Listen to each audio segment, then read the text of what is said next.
حضرت عمر بن عبدالعزیز جو کہ اموی خاندان کے چشم و چراغ تھے، لیکن ان کا مزاج سب سے ہٹ کے تھا، انوکھا اور نرالا تھا۔ سلیمان نے ساری زندگی تخت و تاج کی بسر کرنے کے بعد سوچا کہ میں ان کو اپنا نائب بناؤں۔ تو خیر، جب ان کا انتقال ہوا تو لوگ دمشق کی جامع مسجد میں جمع ہوئے اور وصیت نامہ پڑھا گیا۔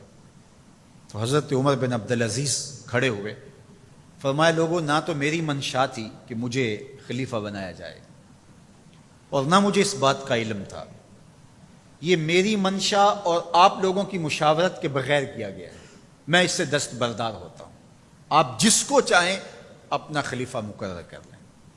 تو لوگوں نے کہا آپ ہی ہمارے امیر ہیں، آپ ہی ہمارے خلیفہ ہیں۔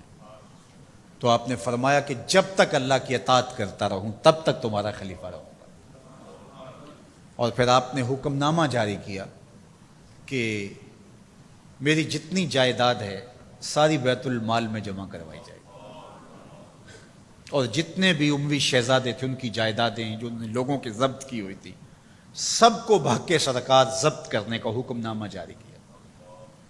مسجد سے باہر نکلے تو آپ کے لیے شاہی سواری لائے گی، فرمایا میرا خچر کافی ہے میرے لیے۔ گھر پہنچے تو اپنی بیوی فاطمہ بنت عبد الملک سے کہا، جو بادشاہ کی بیٹی ہے، بادشاہ کی پوتی ہے اور 4 بادشاہوں کی بہن ہے، ناز و نعم میں پلی ہوئی ہے، کہا اگر میرے ساتھ تم رہنا چاہو تو تمہیں اپنے سارے زیورات، زر و جواہر، سارا مال بیت المال میں جمع کروانا ہوگا اور فقیرانہ زندگی بسر کرنا ہوگی۔ اب اس پاک باز خاتون نے کہا کہ میں اس کے لیے تیار ہوں، میں فقیری کی زندگی کو ترجیح دیتی ہوں۔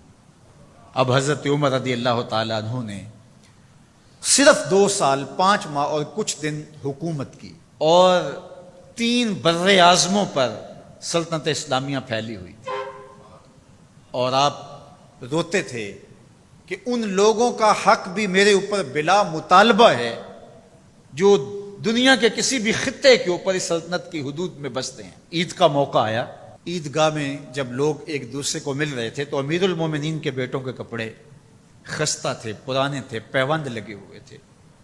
تو آپ نے اپنے بیٹوں سے کہا کہ تمہیں شرم تو آ رہی ہوگی کہ امیر المومنین کے بیٹے ہو کے تمہیں ڈھنگ کا لباس بھی دستیاب نہیں ہے۔ تو آپ کا ایک بیٹا عبد الملک بن عمر بن عبدالعزیز جو آپ کی زندگی میں انتقال کر گیا تھا، اس نے کہا ہمیں اس بات پہ فخر ہے کہ ہمارے باپ نے خیانت نہیں کی ہے، ہمارا باپ دیانتدار ہے۔ جب گھر آتے ہیں تو آپ کی بیٹیاں آپ کو عید مبارک کہتی ہیں، آپ سے ملتی ہیں، لیکن منہ پہ کپڑا دھرا ہوا ہے۔ تو حضرت عمر رضی اللہ تعالیٰ عنہ عمر بن عبدالعزیز بولتے ہیں کہ بیٹی آپ نے چہرے کے اوپر کپڑا کیوں رکھا ہوا ہے؟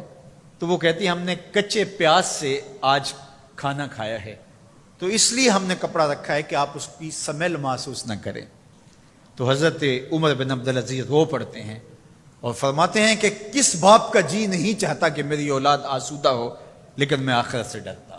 حضرت عمر بن عبدالعزیز رضی اللہ تعالیٰ عنہ کے 2 سال 5 ماہ اور چند دنوں کے اندر ایسا عدل پھیلتا ہے کہ لوگ کہتے ہیں ہمیں لگتا تھا آسمان اور زمین کے درمیان ترازو گاڑ دیا گیا ہے، ہر شے پوری پوری تولی جا رہی ہے، اور اتنی خوشحالی آتی ہے، اتنی خوشحالی آتی ہے، لوگ زکوٰۃ کے پیسے لے کے نکلتے ہیں، کوئی زکوٰۃ لینے والا نہیں ملتا۔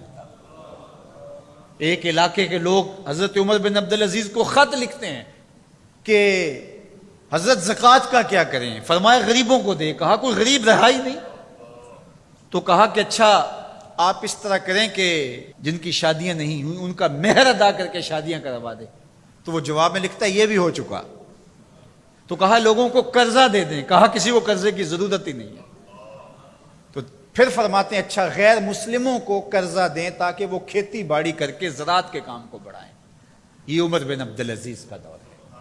عدل پھیلا، نور پھیلا، روشنی پھیلی، شہزادگی کی زندگی سے ایک دم اپنے آپ کو ایک چھوٹے سے کٹیا کے اندر محدود کر لیا۔ اللہ اکبر۔ حضرت عمر بن عبدالعزیز رضی اللہ تعالی عنہ مسلمانوں کے نامور خلیفہ ہے، اور ان کو ان کے عدل، ان کے انصاف، ان کی سادگی اور ان کی زندگی کے اس خوبصورت طرز کی وجہ سے عمر ثانی کہا جاتا ہے۔